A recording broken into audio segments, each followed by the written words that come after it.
Hi friends, welcome to Devi's kitchen. இன்றைக்கி நம்ம வீட்டில் என்ன பார்க்க போகிறோம்னு பார்த்தீங்கன்னா, ஒரு சூப்பரான ஸ்வீட் ரெசிபி தாங்க பார்க்க போகிறோம். அது என்னென்னு பார்த்தீங்கன்னா, கேரட்டில் அல்வா செய்ய போகிறோங்க. இது வந்து எல்லாருக்குமே நல்லாவே தெரியும்.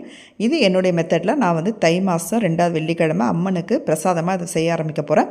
அது எப்படி நான் செய்கிறேங்கிறத இப்போ நம்ம பார்க்கலாங்க. ஃபஸ்ட்டு வந்து பார்த்திங்கன்னா, நான் 3 கேரட் எடுத்துருக்காங்க. எடுத்துகிட்டு நல்லா கழுவிட்டு 2 பக்கமும் கட் பண்ணிவிட்டு தோலையும் சீவிட்டு இப்போ நம்ம கேரட் துருவதெல்லாம் நல்லா துருவிக்கலாங்க. 3 கேரட்டையும் துருவி ஒரு பிளேட்டில் எடுத்து வச்சுக்கலாம்.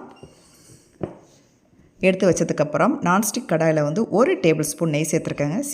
நெய் சேர்த்து நல்லா நெய் வந்து மெல்ட் ஆகட்டும். மெல்ட் ஆனதுக்கப்புறம் நம்ம வந்து துருவி வச்ச கேரட்டை இது கூட சேர்த்துக்கலாங்க. சேர்த்து நல்லா கலர் சேஞ்ச் ஆகிற வரைக்கும் நம்ம வந்து சிம்மில் வச்சு ஒரு 10 நிமிஷம் கிளறி விட்டுக்கிட்டே இருக்கலாங்க. இதை கேரட்டை கிளறி விட கலர் வந்து சேஞ்ச் ஆகும். இப்போ இது கூட வேறு என்ன பொருட்கள் சேர்த்தேன்னு பார்த்தீங்கன்னா, பசும்பால் 1/2 லிட்டர் பால், திக்கான பால் சேர்த்துருக்காங்க. இதையும் சேர்த்து நல்லா பாலையும் சேர்த்து நல்லா கொதிக்க விடலாம். இது காய்ச்சாத பாலுங்க. இது நல்லா மிக்ஸ் பண்ணிக்கலாம். கேரட்டோட சேர்த்து நல்லா கிளறி விட்டுக்கலாங்க. நல்லா பால் நல்லா பொங்கி வரும். ஹையில் வைக்க விடாங்க, சிம்லே வச்சுக்கலாம்.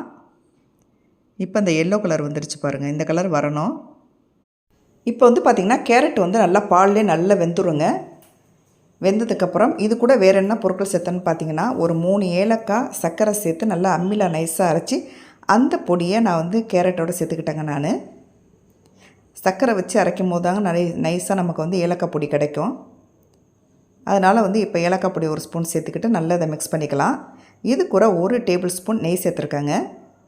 நெய் சேர்த்து இதையும் நல்லா கிளறி விட்டுக்கலாம். நல்லா சுண்ட பாலை காய்ச்சின மாதிரி நல்லா சுருங்கி அந்த கேரட் வந்து அப்படியே வருங்க பாலோடு சேர்ந்து.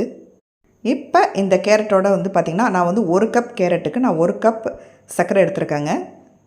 இது ஜீனியை வந்து நல்லா வந்து கேரட்டோட மிக்ஸ் பண்ணிக்கலாம். இது வந்து பார்த்திங்கன்னா, இப்போ வந்து சர்க்கரை சேர்த்ததுனால நல்லா மெல்ட் ஆகுங்க. நல்லா தளன்னு வரும். நம்ம வந்து அல்வா பதத்துக்கு வராது, தளன்னு வர ஆரம்பிக்கும். இதை நம்ம சிம்மில் வச்சு ஒரு 5 நிமிஷம் கிளறி விட்டுக்கிட்டே இருக்கணுங்க. அது பிறகு அப்படியே பொங்கி வருதுங்க பாலோடு சேர்த்து சர்க்கரையும்.